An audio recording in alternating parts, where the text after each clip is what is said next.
On behalf of the Market Foundation and for the Care for the Market campaign, we welcome you today. We're really pleased to see you, and we have some exciting announcements today. As Peter said earlier, the market deserves to live on. Well, we at the Market Foundation are committed to preserving that diversity, and we are committed that the market will live on. And so for the last 3 years, the Market Foundation and the Care for the Market campaign has been undergoing a capital campaign. We're nearing our goal of $3 million to support the market and the agencies that the Market Foundation has supported for 15 years. Let me tell you a little bit about them, and then I'd like to introduce some special guests. We have committed for all of the agencies capital improvements, a major expansion of the clinic, a major expansion of the senior center, an expansion of the child care play space, which has already been completed, and also improvements to the downtown food bank. Also, part of that $3 million goal that we're raising goes to refurbishing the buildings in the Pike Place Market and for public improvements. We're very excited that we're close to that goal. We're at the end of our 3 years. But right now, I'd like to take this opportunity to introduce to you some very special guests of the market from the Starbucks Coffee Company, Orrin Smith and Dave Olson.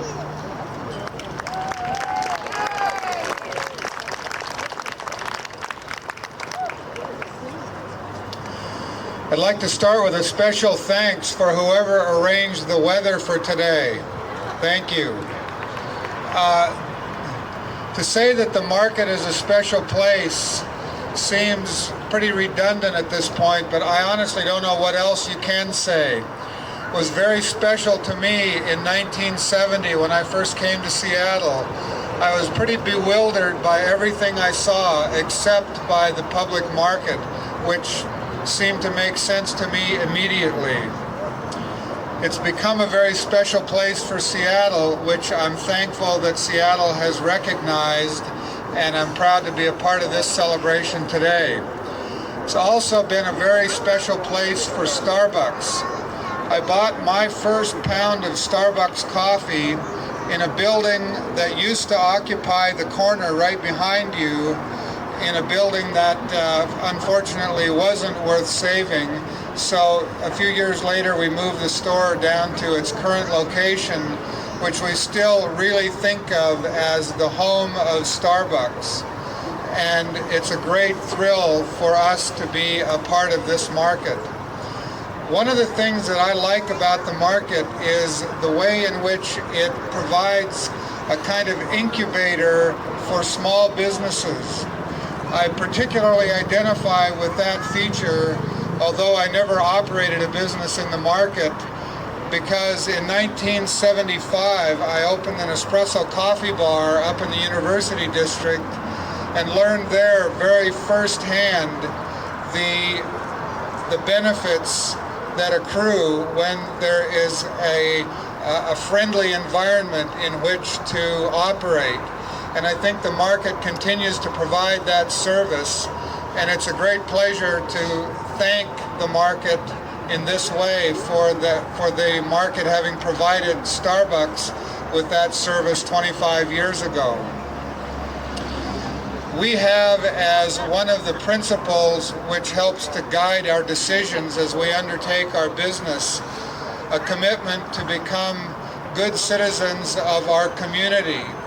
This is our community, and it's a very great pleasure for us to have grown the way we have, with this as our beginning, to be able to honor our commitment to our community in this way. I'd like to introduce now my boss, Orrin Smith, who has a few important words to say about that commitment. Orrin? Thank you, David. As we celebrate the anniversary of the market, we also have to celebrate its role in our community. Over the years, the market, through the work of the Market Foundation, has become a neighborhood itself, supporting the community in many ways through child care services, preschool services, employment opportunities, a food bank, and a medical service center that serves over 10,000 senior residents and low-income residents of this area. As David indicated, We share with the market many things, including a common heritage. This is our birthplace, this is our home. But we also share something else with the Market Foundation, and that is our commitment to our communities. And over the years, Starbucks, like the foundation, has made many contributions to this community. Much of it has gone to children's services, but we've also been an active supporter of our environment, the arts, and many other special causes within the city. So what could be more appropriate today than that Starbucks should make a contribution to the Market Foundation? As a participating sponsor, we will be very active in supporting the Market Foundation during this year. For example, in our stores, we have a specially designed tumbler which will enable our employees, our partners, and as well our customers to contribute to the foundation.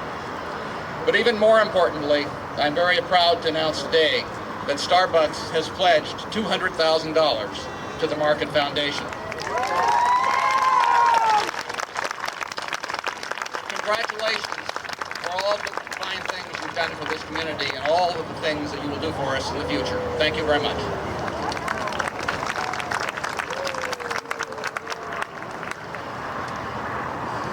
Now I'd like to propose a Starbucks toast to the market. Join me. To the market.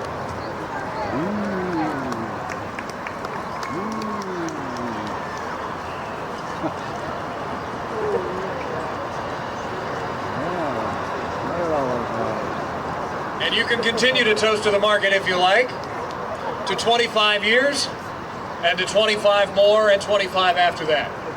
Our thanks to all of our special guests here. Our thanks to the mayor for joining us today. To the Mercury Brew crew who's still pouring Joe for everybody that wants it. And thanks to all of you for being here. Members of the community, members of the Market Foundation, those of you who work and live and play and recreate and enjoy the Pike Place Market. It continues to be a vital part of this community and will for many years to come. Again, thanks to all of you. Thank you for being here. Enjoy your day.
You got any statement of significance? Yes. I trust you noticed, and will include in your report on this, that the word crafts was not mentioned by any one of the speakers. Oh, they came close to it. They didn't. Vendors. Yeah. Vendors. Yeah. The word, A small boat. It was the boat of Chiang Chi, a poor fisherman. He fished, and as he fished, he sang.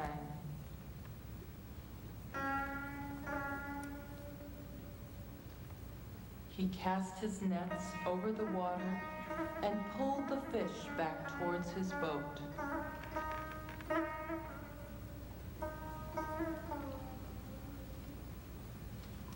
The princess could not see his face, but she heard his songs. They were beautiful, but his voice was very sad. The princess never spoke to anyone in the palace about the fisherman, but she watched him often. One day, the boat did not appear upon the river. It wasn't there the next day, nor the next, nor the next. The princess fell sick. Her father, the king, was very worried. He called the best doctor in the country. The doctor examined the daughter carefully, but could find nothing wrong. One day, the boat reappeared on the river.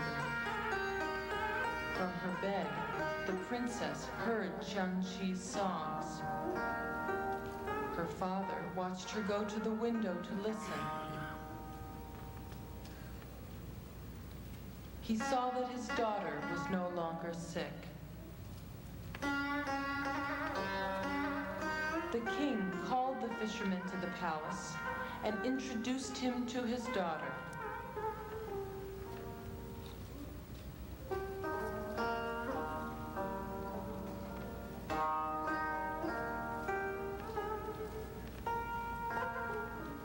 The princess was shocked and saddened when she saw the fisherman. His face was badly disfigured. She didn't want to look at him again and sent him away. But in that moment, Qiangqi had fallen in love with the princess.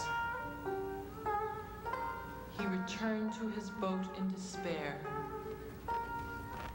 Every day he thought about the princess. Every night he dreamed about her. He knew his love was hopeless. A princess could never love a fisherman like himself. He no longer fished or sang for thinking about her. He became weak, then sick, and finally he died. So great was his sadness.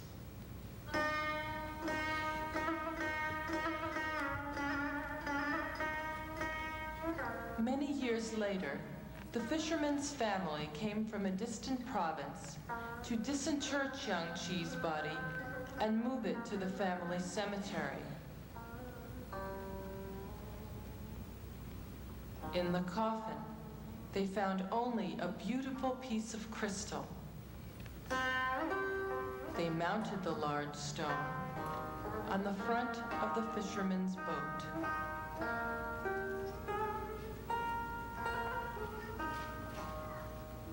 One day, the king was walking by the river and saw the crystal. So struck by its beauty, he bought it and took it to the palace. He called an artisan and said, "Take this crystal and make me a goblet." The artisan worked many days.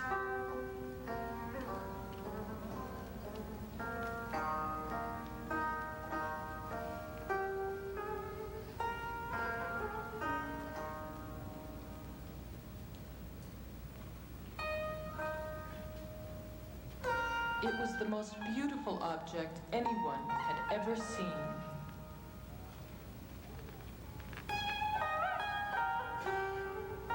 The king filled the cup with tea and was astonished to see in it the tiny image of Qiangqi rowing his boat. The king's daughter came to see the miracle. She looked in the cup, and there was the poor, ugly fisherman in his boat.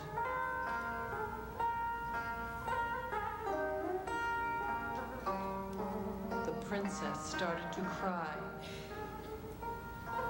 One of her tears fell on the goblet, and the goblet dissolved in an instant and disappeared forever.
don't know.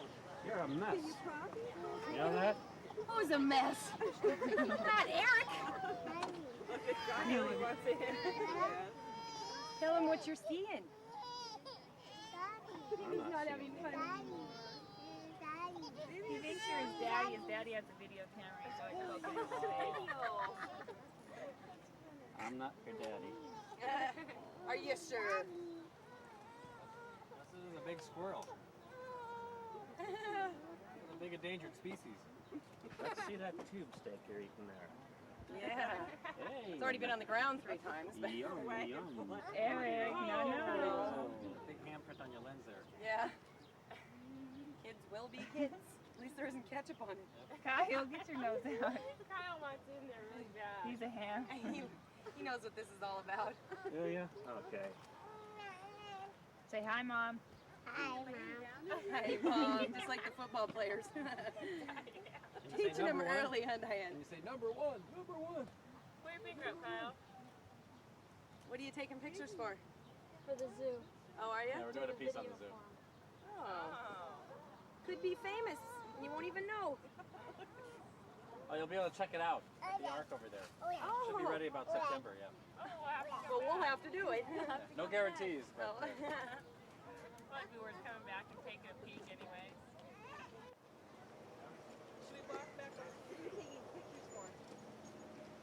Oh, for the zoo? Oh, we're doing a video for You look so kicked back and comfortable. Oh, look at the monkey in there. He's eating the paper. Kyle? Here, put the garbage. Here's the garbage. Oh, there's still something in there.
birdies?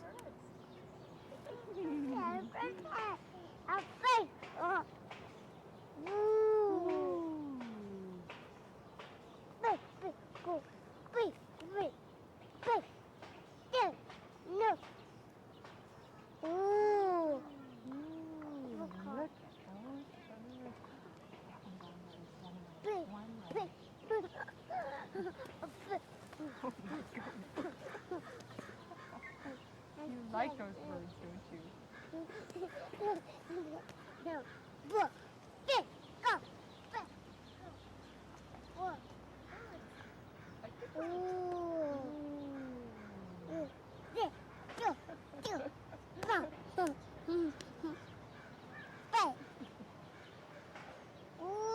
What are you guys doing?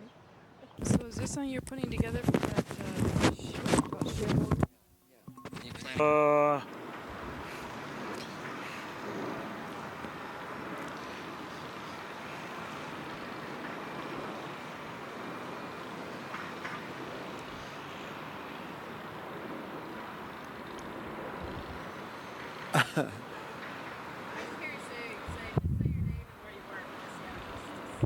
Joseph Broussard, Material Control Section, Warehouse. Just